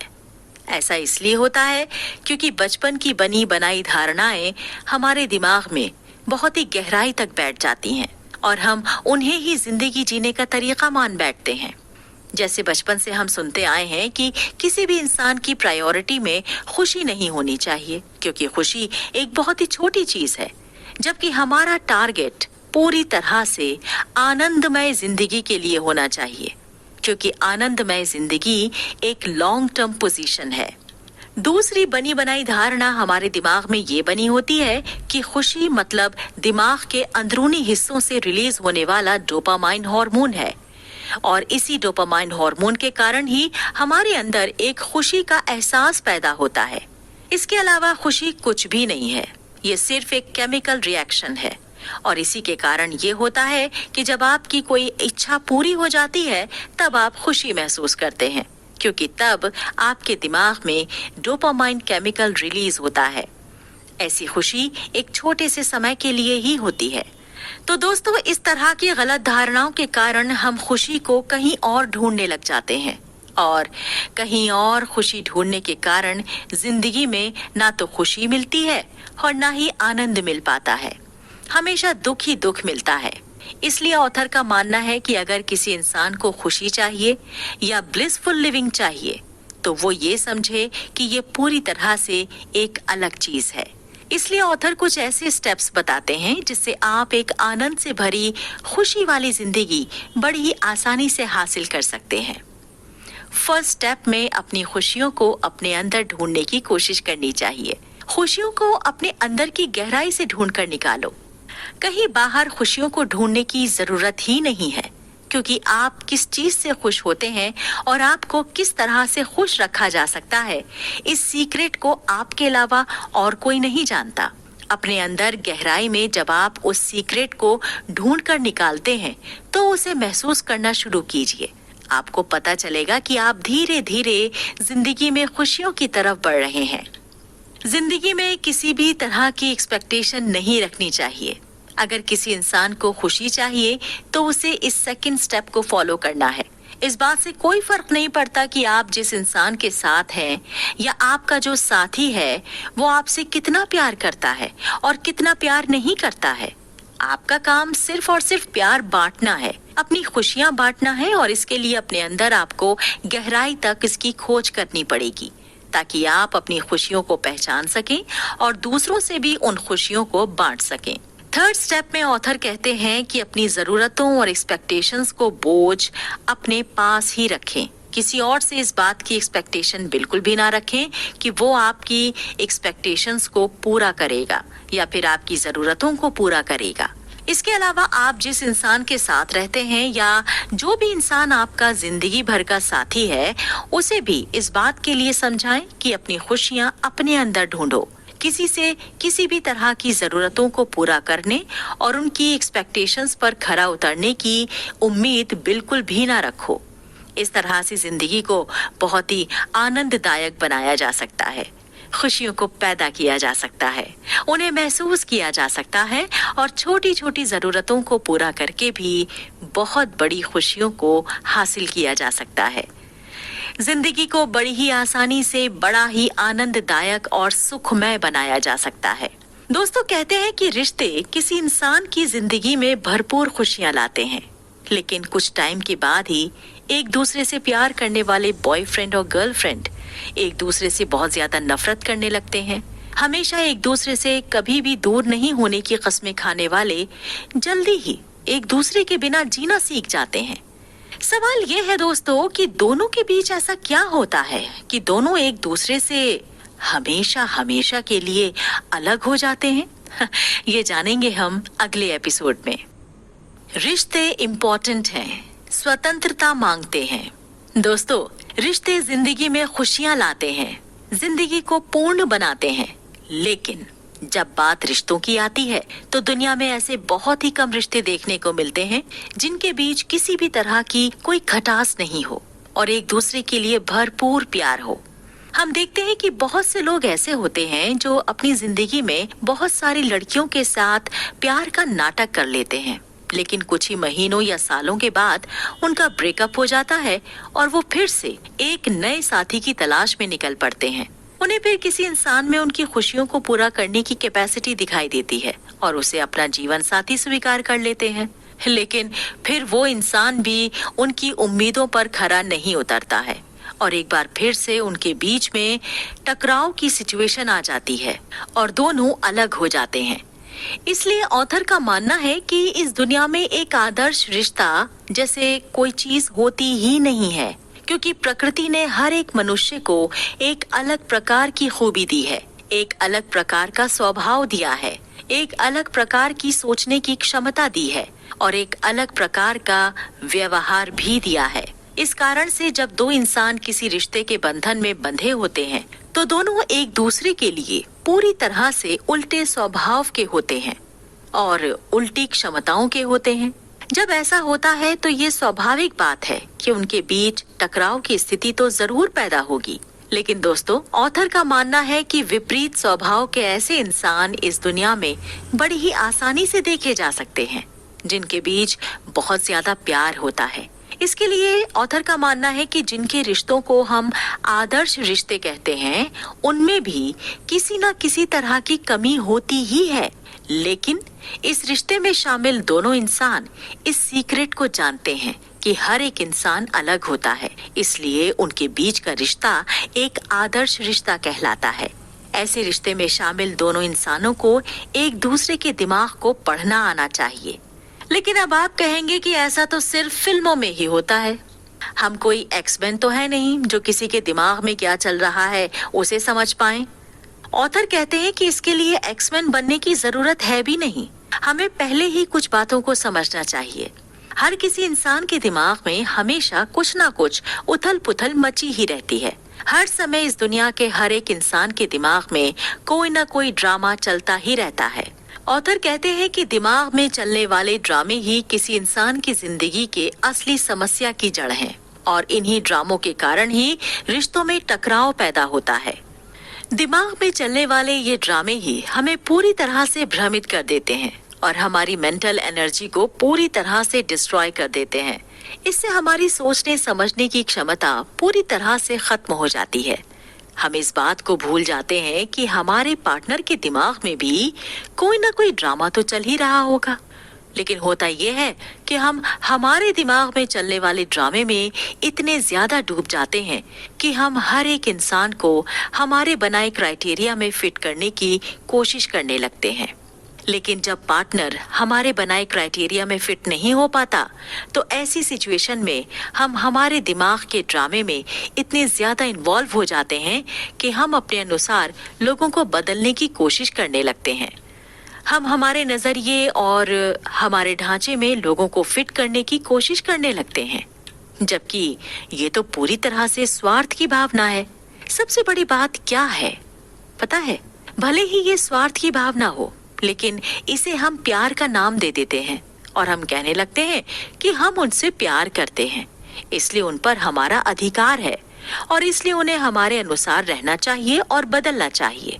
हम अपने ड्रामे में इतने ज्यादा इन्वॉल्व हो जाते हैं कि हम इस बात को पूरी तरह से भूल जाते हैं कि प्रेम और स्वार्थ तो एक दूसरे से पूरी तरह ऑपोजिट है। क्योंकि जहाँ प्रेम का मतलब पूरी तरह से स्वतंत्रता होता है, वहीं स्वार्थ का मतलब बहुत सारी बाउंडेशंस होती हैं। इसलिए ऑथर कहते हैं कि अगर हमें प्यार करना है तो हमें प्यार और स्वार्थ के बीच के डिफरेंस को समझना होगा। ऑथर कहते हैं कि इस दुनिया में ज्यादातर लोग प्यार में सामने वाले इंसान पर काबू पाने की कोशिश करते हैं, उसे अपने अनुसार बदलने के लिए दबाव डालते हैं। इसका कारण सीधा सा है कि हम सिर्फ और सिर्फ खुशी चाहते हैं, खुश रहना चाहते हैं। इसलिए उन्हें हम अपने ढांचे में ढालने की कोशिश करते हैं ताकि हमें खुशी मिल सके। लेकिन दोस्तों, जैसा हम सोचते हैं वैसा नहीं होता, क्योंकि खुशी तब पैदा होती है जब हम प्यार करते हैं। और इसलिए खुशी पाने के लिए अपने जीवन साथी या पार्टनर को कंट्रोल करने की तो बिल्कुल भी जरूरत नहीं होती। ऑथर कहते हैं एक समझदार इंसान जो सच्चे प्यार को समझता है, वो इस बात को भी जानता है कि हर एक इंसान अलग होता है और इसी वजह से दोनों के बीच डिफरेंसेस भी होते हैं। और ऐसे डिफरेंस पर वो गुस्सा नहीं होता, बल्कि ऐसे डिफरेंसेस की वो पूरी रिस्पेक्ट करता है, उसे समझता है। वो अपने दिमाग में चलने वाले किसी भी ड्रामे को अपने पार्टनर पर थोपता नहीं है और ना ही जिंदगी जीने के लिए उन्हें अपनी राय देता है। ऑथर कहते हैं कि हमें इस बात को समझना चाहिए कि अगर कोई इंसान हमसे बहुत ज्यादा गुस्सा है तो हमें इस बात का मतलब ये नहीं निकालना चाहिए कि वो इंसान हमसे पर्सनली नफरत करता है। हो सकता है उस इंसान की कोई समस्या हो और उस समस्या के कारण उस समय उसे बहुत तेज गुस्सा आ रहा हो और वो गुस्सा आप पर निकल गया हो। हमें इस बात को भी समझना होगा कि अगर कोई इंसान हमारे साथ सही व्यवहार नहीं कर रहा है तो हमें इस बात को गलत नजरिए से नहीं देखना चाहिए। हमें ये नहीं समझना चाहिए कि वो इंसान हमारे प्रति गलत धारणाएं रखता है, वो इंसान हमसे नफरत करता है। बल्कि इस बात को भी समझने की कोशिश करनी चाहिए कि उस इंसान की जिंदगी में शायद कोई बहुत बड़ी प्रॉब्लम है और उस प्रॉब्लम के कारण ही वो बहुत ज्यादा परेशान है। ऐसे हालात में लोगों को और ज्यादा प्यार की आवश्यकता होती है। ऐसी सिचुएशन में अगर हम उस इंसान के साथ पहले से ज्यादा प्यार के साथ पेश आएं, तो वो इंसान भी धीरे धीरे हमें समझने लगता है। इससे दोनों के बीच में एक भरोसा पैदा हो जाता है, दोनों के बीच का रिश्ता फिर से ठीक हो जाता है और वो रिश्ता टूटने से बच जाता है। वैसे तो हम सब इन बातों को जानते भी हैं और समझते भी हैं, लेकिन क्या हम ऐसा करते हैं? व्यवहार में देखा जाए तो हम ऐसा कुछ भी नहीं करते। हमें ये सब बातें सुनने में और पढ़ने में ही अच्छी लगती हैं। इन्हें हम अपने ऊपर कभी भी इम्प्लीमेंट करने की कोशिश नहीं करते, क्योंकि हमें ये सब बातें फालतू और बकवास लगती हैं। ऑथर कहते हैं कि ऐसा इसलिए होता है क्योंकि ह्यूमन माइंड को इसी तरह से प्रोग्राम किया गया है कि हम उस बात को कभी भी मानने को तैयार नहीं होते जो हमें बदलने की कोशिश करती है। हमारे माइंड को शुरू से इस तरह से प्रोग्राम किया गया है कि उसके अनुसार प्यार करने का मतलब होता है अपने लाइफ पार्टनर पर पूरा अधिकार रखना। हम अपने अधिकार को बचाए रखने के लिए कुछ भी करने के लिए तैयार रहते हैं और हर वो कोशिश करते हैं जिससे हमें अधिकार की भावना का एहसास हो। लेकिन ऑथर का मानना है कि हम इस सिचुएशन को थोड़ा बदल सकते हैं। ऑथर कहते हैं कि जब हम हर इंसान को एक ही नजरिए से देखने लगते हैं, तब हमें सामने वाले इंसान में और हमारे अंदर एक डिफरेंस दिखाई देने लगता है। हम उस डिफरेंस को एक्सेप्ट भी करते हैं। ऐसी सिचुएशन में हमारे सामने वाले इंसान के इमोशनल घाव भी हमें दिखाई देने लगते हैं और हम उन्हें महसूस करने लगते हैं। इसे ही सच्चा प्यार कहा गया है। ऑथर का मानना है कि प्यार करने का मतलब स्वार्थी होना नहीं होता, बल्कि प्यार करने का मतलब तो सामने वाले इंसान को समझकर उसकी सिचुएशन के अनुसार उसे और ज्यादा प्यार देना और उसे पूरी तरह से स्वतंत्र रखना होता है। इसीलिए अगर आप भी किसी से प्यार करते हैं और आप दोनों के बीच में हमेशा टकराव बना रहता है, तो कुछ समय के लिए अपने इस ईगो को साइड में रख दें और अपने लाइफ पार्टनर की फीलिंग को समझने की कोशिश करें। उसे और ज्यादा प्यार देने की कोशिश करें, उसे स्वतंत्र रहने दें, उसे उसकी इच्छा से जीने दें उस पर अपना अधिकार बिल्कुल भी जाहिर ना करें। कुछ समय के बाद आपको इसके बहुत ही शानदार रिजल्ट्स मिलेंगे। आप देखेंगे कि जहां पहले एक दूसरे से हमेशा टकराव बना रहता था, वहीं टकराव वाली सिचुएशन इसके बाद पूरी तरह से बदल जाती है और दोनों के बीच में प्यार जागने लगता है। पहले के कंपैरिजन में अब प्यार ज्यादा भी होगा। चलिए, ये तो हो गई प्यार और खुशी को समझने की बात, लेकिन प्यार को और खुशी को समझने से ही जिंदगी में खुशियां नहीं आती। तो फिर जिंदगी में खुशियों का दरवाजा कैसे खोला जाता है, ये जानेंगे हम अगले एपिसोड में। हम ही भगवान हैं। लेखक कहते हैं कि हम सब लाइफ हैं और हम एक ऐसी लाइफ है जो इस ब्रह्मांड यानी यूनिवर्स को चलाने वाली शक्ति को लिए हुए हैं। लाइफ का मतलब सिर्फ ये नहीं होता कि हमारा ये शरीर और हमारा मन या आत्मा एकजुट हैं और धरती पर हम सजीव हैं। स्पिरिचुअलिटी कहते हैं कि इस ब्रह्मांड में होने वाली हर एक एक्टिविटी के पीछे एक एनर्जी काम करती है, जिसे लाइफ या लाइफ एनर्जी भी कहा जाता है। लेकिन इस बात का हमें कभी एहसास नहीं होता क्योंकि हम इसे जानते ही नहीं हैं। वो इसलिए क्योंकि हमारी सोच का दायरा और जिंदगी का मतलब सिर्फ और सिर्फ हमारे शरीर तक ही होता है और हम ये सोचते हैं कि हमारी प्रॉब्लम्स ही दुनिया की सबसे बड़ी प्रॉब्लम्स हैं। ऑथर के अनुसार हमें जो दिखाई देता है वैसा ही सब कुछ हो, ये जरूरी नहीं है, क्योंकि एक मनुष्य भी अपने आप में एक जीता जागता भगवान है। लेकिन इंसान इस बात पर जल्दी से विश्वास नहीं कर पाता क्योंकि उसने जो धारणाएं बना रखी हैं उसके अनुसार इंसान कभी भी भगवान नहीं हो सकता। It's hard to imagine and comprehend that we are a breathing universe in ourselves. हमारा ये शरीर अरबों खरबों कोशिकाओं से मिलकर बना है। अगर हम अपनी इन सभी कोशिकाओं को मनुष्य के रूप में सोचें और अपने शरीर को एक विशाल ग्रह की तरह माने, तब हमें ये समझ में आने लगता है कि जिस तरह से किसी विशाल ग्रह जैसे पृथ्वी पर रहने वाले जीव इस ग्रह पर निवास करते हैं और अपना डेली लाइफ गुजारते हैं, ठीक उसी तरह हमारे शरीर के अंदर भी अरबों खरबों कोशिकाएं रहती हैं, जिनके लिए हम एक बहुत बड़ा प्लैनेट हो सकते हैं। अगर हम अपने शरीर को एक ब्रह्मांड की तरह माने तो इस शरीर में रहने वाली कोशिकाएं ब्रह्मांड में पाए जाने वाले प्लैनेट, गैलेक्सी, सोलर सिस्टम मानी जा सकती हैं। इस तरह से हमारा ये शरीर पूरे एक ब्रह्मांड को रिप्रेजेंट कर सकता है। इसे आप इस तरह से भी समझ सकते हैं कि हर एक इंसान चाहता है कि जिंदगी में उसे भगवान मिले। इसके लिए वो कई तरह के उपाय करता है, मंदिर मस्जिद जाता है, तीर्थ यात्राएं करता है।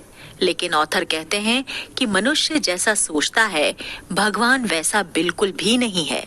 हो सकता है कि मनुष्य जहां भगवान को खोज रहा हो, भगवान वहां हो ही ना।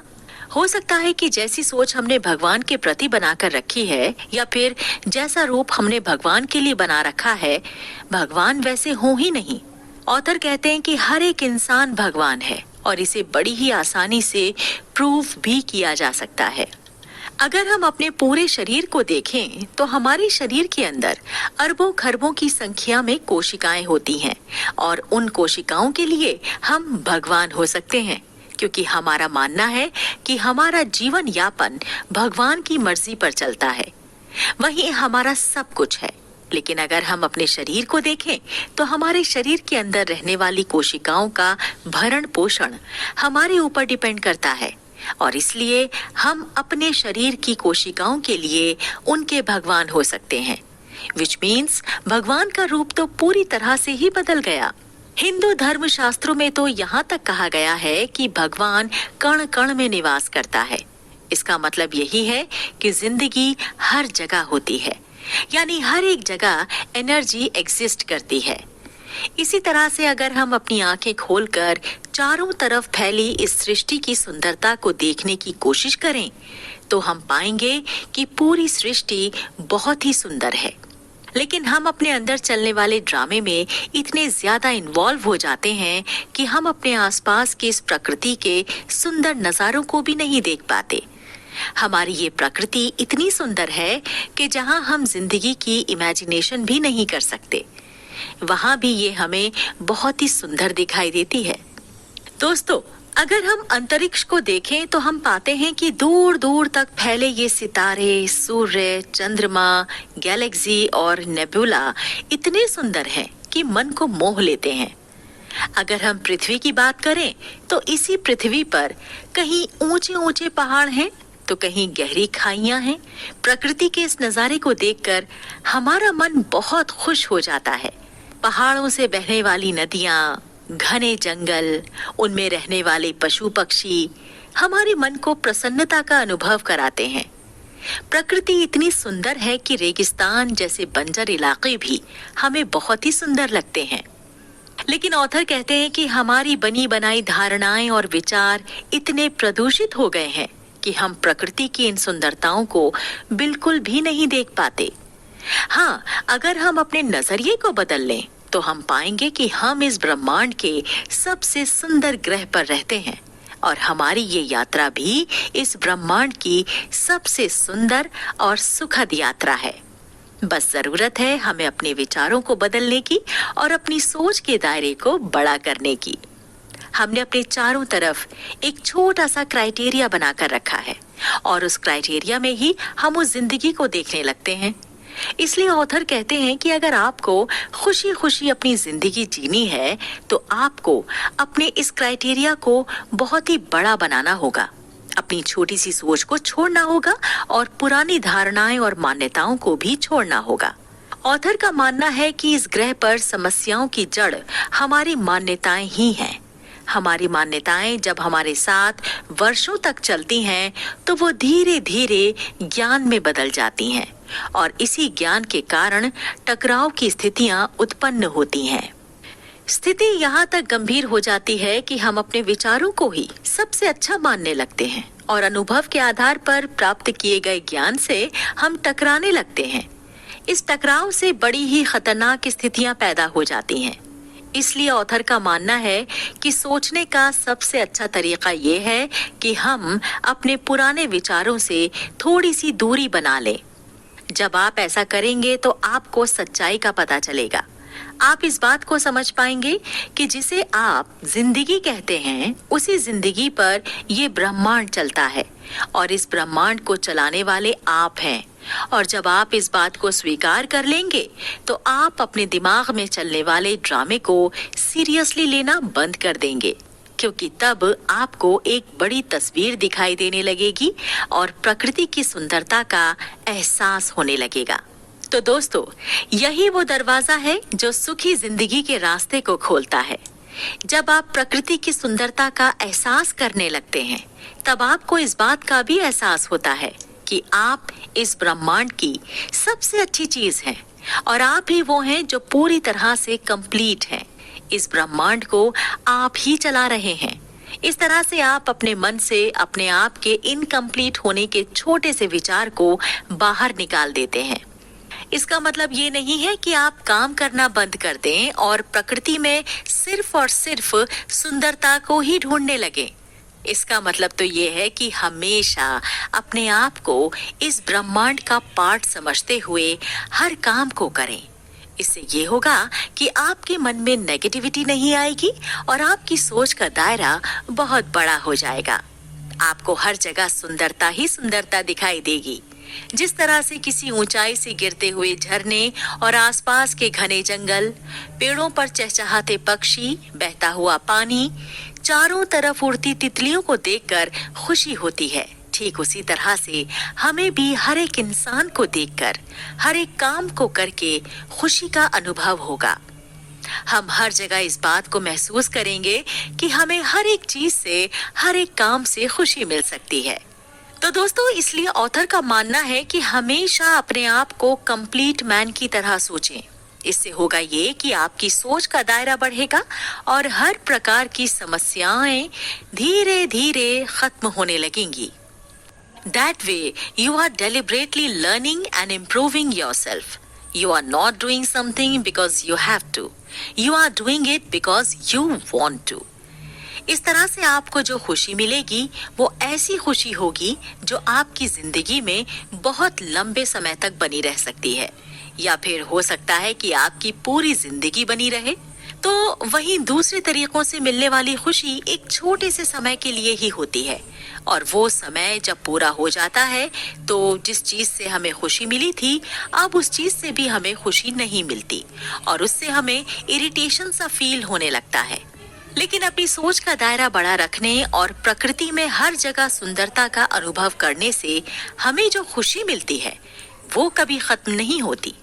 इसलिए आप भी ऐसी खुशी को महसूस करने की कोशिश कीजिए। अपने आप को अपने दायरे से बाहर निकालिए और देखिए कि हमारा ये ग्रह सबसे सुंदर ग्रह है। हम इस ग्रह के, इस ब्रह्मांड के सबसे सुंदर जीव हैं और हर जगह सुंदरता ही सुंदरता है। ये सुंदरता सिर्फ और सिर्फ हमारे लिए है, हमें खुश करने के लिए बनी है। हमारी जिंदगी में कोई दुख नहीं है, किसी भी तरह की कोई नेगेटिविटी नहीं है। हम हर काम में हर किसी के साथ खुश रह सकते हैं और खुश हैं। इस तरह की भावनाएं जिंदगी को पूर्णता की ओर ले जाती हैं। तो चलिए दोस्तों, अगले एपिसोड में जानते हैं कि जिंदगी में ऐसा क्या किया जाए कि मन में लोगों के प्रति भरी गलत बातें पूरी तरह से दिल और दिमाग से बाहर निकल जाएं। माफ करना ही दुनिया में खुशी पाने की सबसे बड़ी चाबी है। माफ करने के लिए एक बड़ा दिल चाहिए होता है और सफलता और खुशियां तो किसी छोटे दिल वालों को मिल ही नहीं सकती। इसी बात को समझाने के लिए ऑथर कहते हैं कि किसी को माफ कर देना भी जिंदगी में खुशियों का दरवाजा खोल सकता है। किसी को माफ कर देना खुशियों के दरवाजे की वो चाबी है जो आपको ऐसी खुशियां दे सकती है जो कभी खत्म नहीं होंगी। ऑथर का मानना है कि हमें अपने दुश्मनों को माफ कर देना चाहिए, फिर चाहे आपकी और उसकी दुश्मनी कितनी भी पुरानी क्यों ना हो। लेकिन मैं जानती हूँ लेखक के सिर्फ कह देने से ये नहीं होगा। कुछ लोगों का सवाल होगा कि जिंदगी में ऐसे बहुत से लोग होते हैं जिन्हें माफ नहीं किया जा सकता।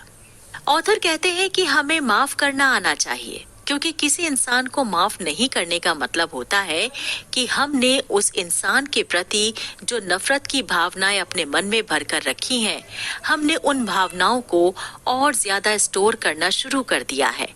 और जब ऐसी नफरत की भावनाएं हमारे अंदर बढ़ने लगती हैं, तो हमारा इमोशनल बॉडी यानी भावनात्मक शरीर पूरी तरह से चोटिल हो जाता है। इसी चोटिल भावनात्मक शरीर के कारण हमारी जिंदगी से खुशियां पूरी तरह से गायब हो जाती हैं। हालांकि हमें किसी इंसान को सिर्फ इसलिए माफ नहीं करना चाहिए कि वो इंसान हमें बदले में कुछ देगा, या जिस इंसान को हम माफ करेंगे वो इंसान बदले में हमसे प्यार करने लगेगा, बल्कि हमें माफ सिर्फ और सिर्फ इसलिए करना चाहिए ताकि हम हमारे अंदर बैठी नफरत की भावनाओं को बाहर निकाल सकें और अपने आप को भावनात्मक रूप से मजबूत बना सकें। भारतीय साहित्य में कहा गया है कि माफ करना वीरों का आभूषण होता है। इसे आप एक छोटी सी कहानी से भी समझ सकते हैं।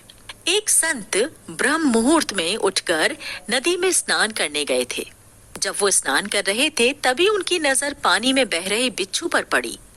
वो बिच्छू कहीं दूर से किसी पानी की लहर के साथ बहकर आ गया था और अब वो पानी से बाहर नहीं जा पा रहा था। बिच्छू उस नदी की धारा से बाहर निकलने की बार बार कोशिश कर रहा था, लेकिन पानी की धार इतनी ज्यादा पावरफुल थी कि वो उसका मुकाबला बिल्कुल भी नहीं कर पा रहा था। नदी में नहा रहे संत ने जब बिच्छू की ऐसी स्थिति को देखा तो उन्होंने उसे नदी के पानी से बाहर निकालने की ठानी। जैसे ही संत ने बिच्छू को बाहर निकालने के लिए उसे पकड़ने की कोशिश की तो बिच्छू ने अपने डंक से संत के हाथ को घायल कर दिया। लेकिन इसके बावजूद संत ने अपनी कोशिश नहीं छोड़ी। वो बार बार बिच्छू को पकड़ने की कोशिश करते रहे और हर बार बिच्छू उन्हें डंक मार देता, लेकिन बिच्छू के डंक के डर से संत ने अपने प्रयास नहीं छोड़े और अंत में उन्होंने बिच्छू को नदी के पानी से बाहर निकाल दिया। इस पूरे नजारे को किनारे पर बैठा एक इंसान बड़ी ही देर से देख रहा था। जब संत नदी से बाहर आए तो उस इंसान ने संत से कहा, ऋषिवर, उस बिच्छू को पानी से निकालने की क्या जरूरत थी? वो तो आपको बार बार डंक मारे जा रहा था, लेकिन फिर भी आप उसे निकालने की हर बार कोशिश कर रहे थे। ऐसे बेकार जीव को तो पानी में ही बह जाना चाहिए था। उसकी बात सुनकर संत मुस्कुराए और उन्होंने प्यार से कहा, किसी जीव को बचाना मेरा स्वभाव है और डंक मारना बिच्छू का स्वभाव है। जब बिच्छू डंक मारने के अपने स्वभाव को नहीं छोड़ना चाहता, तो मैं उसके डंक से डरकर जीवों पर दया करने और उन्हें माफ करने के अपने स्वभाव को क्यों छोड़ दूं? ऐसे ही पेड़ों से हमें फल प्राप्त होते हैं। पेड़ों से फल पाने के लिए हम उन्हें पत्थर भी मारते हैं, लेकिन पेड़ों की प्रकृति फल देने की होती है, इसलिए वो हर पत्थर के बदले हमें पत्थर नहीं देते, बल्कि वो तो पत्थर के बदले हमें रसीले फल देते हैं। नहीं तो इतने पत्थर खाने के बाद पेड़ को फल देने बंद कर देना चाहिए। पेड़ की ही तरह मनुष्य का स्वभाव बुरे लोगों को माफ करना होता है।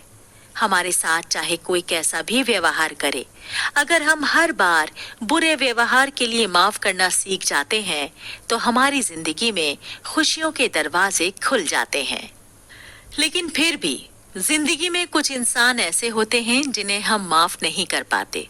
ऐसी सिचुएशन में ऑथर कहते हैं कि जिस इंसान को हम माफ नहीं कर पा रहे हैं, उसके बारे में हमारे पास जितने भी बुरे अनुभव और विचार हैं, उन सभी बुरे अनुभव और विचारों को छोड़ देना चाहिए। ऐसा करने से धीरे धीरे हम उस इंसान को माफ कर देंगे। हो सकता है कि आपको सबसे ज्यादा हर्ट आपके बेस्ट फ्रेंड ने किया हो सकता है जैसा आप चाहते थे वैसा आपके लिए आपके माता पिता ने नहीं किया हो।